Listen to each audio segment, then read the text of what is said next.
My name is Greg Stone. I'm the state conservationist for Kentucky. I work for the Natural Resources Conservation Service, which is part of the U.S. Department of Agriculture.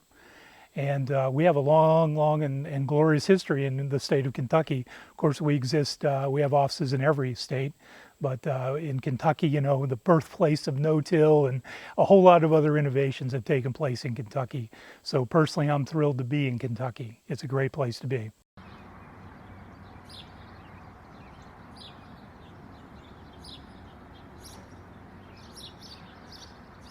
NRCS was born in the Dust Bowl, the greatest natural disaster created by man known to history.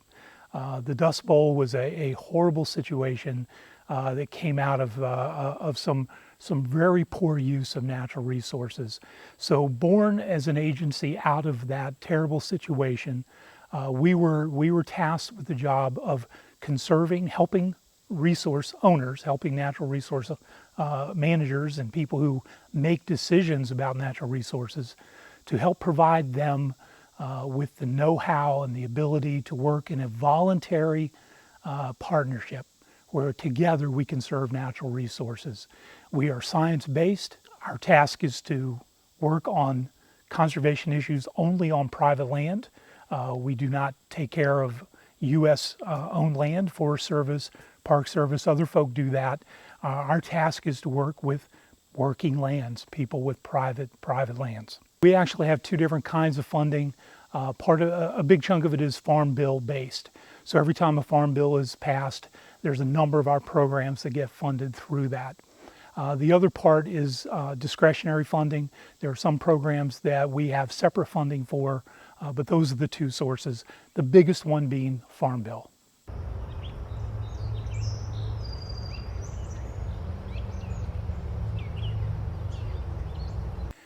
So we work with landowners in two different and importantly distinct ways. The first is we provide technical assistance. And this is providing science, providing technical assistance such as soil science, engineering. There's a whole lot of these specialty fields that we can provide information on. It's about doing design work. It's about making sure we understand the soils we're working on and in. So we provide a lot of that technical assistance. Much of it also comes through our work with universities and colleges around the state. We also do a bunch of work with our fellow agencies, such as the U.S. Forest Service, Division of Forestry, and lots of others. The second important way that we work with landowners is our financial assistance. So we have technical first, financial assistance later. Once we do planning, conservation planning work, we can then look at how we're going to fund that work. How does it get paid for?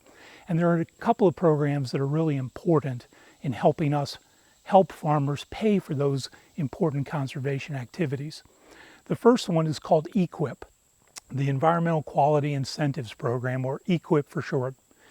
EQIP is sort of the we need to get this done program. It's about getting practices that have never existed in a place, getting them established and getting them paid for. Our second program is called CSP, the Conservation Stewardship Program, and that's about paying for conservation that's already been done. It's sort of a maintenance and a thank you, a way of providing a financial incentive for folks to keep conservation practices on the land. Those are the two most important.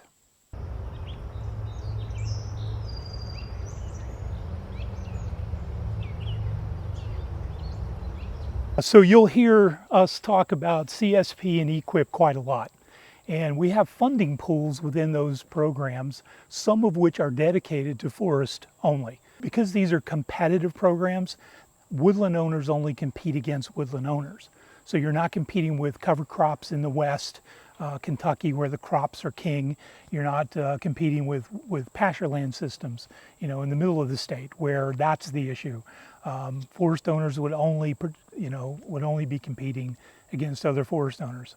So over the last few years, over the last 4 years specifically, we have provided $12.2 million in funding to our forest owners. That's averaging about $2 million a year in EQIP, and it's about $1 million a year in CSP payments. So in those two programs, we're spending quite a bit of money, and we've actually worked with 1,100 woodland owners in those years, in those last 4 years. So moving on to practices that we would do in woodland setting, forest stand improvement, brush management, and we consider that invasive species removal, tree and shrub preparation and establishment, preparing the site, getting them planted. Fence and access control are important as we have livestock potentially interacting in woodland. Access control, herbaceous weed control, and early habitat successional development. Those are all practices that NRCS would potentially cost share for in woodland setting.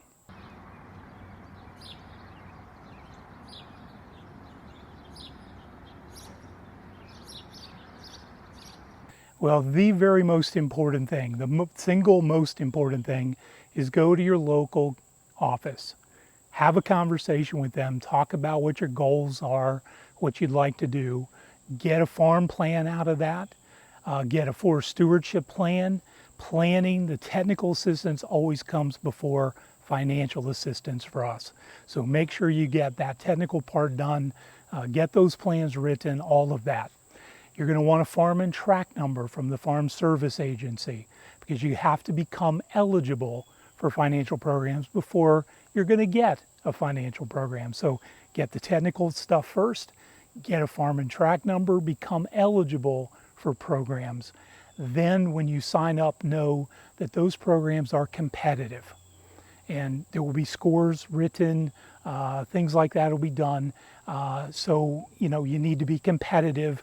But maybe the second most important thing after go to your local office and develop that relationship and get that planning work done, probably the second most critical thing is you're going to probably have to be patient. It's not a first come, first serve program. It is a competitive program. So we're looking to solve the worst problems first. So understand that you might not get selected the first year, but you might. It might be several years, but it isn't a take your turn kind of program. So if you're willing to be patient and you're willing to work at it and you're willing to learn what kinds of things NRCS is prioritizing, all of those things can help you get a contract, which is, after all, the kind of the bottom line objective of a lot of landowners.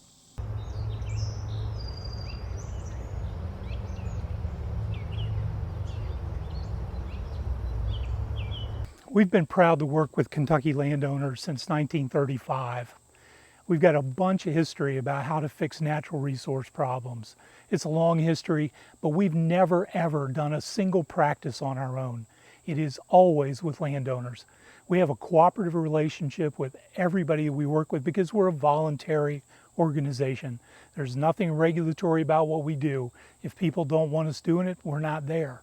So we have this long history working with hundreds of landowners where their interest is primarily forest land.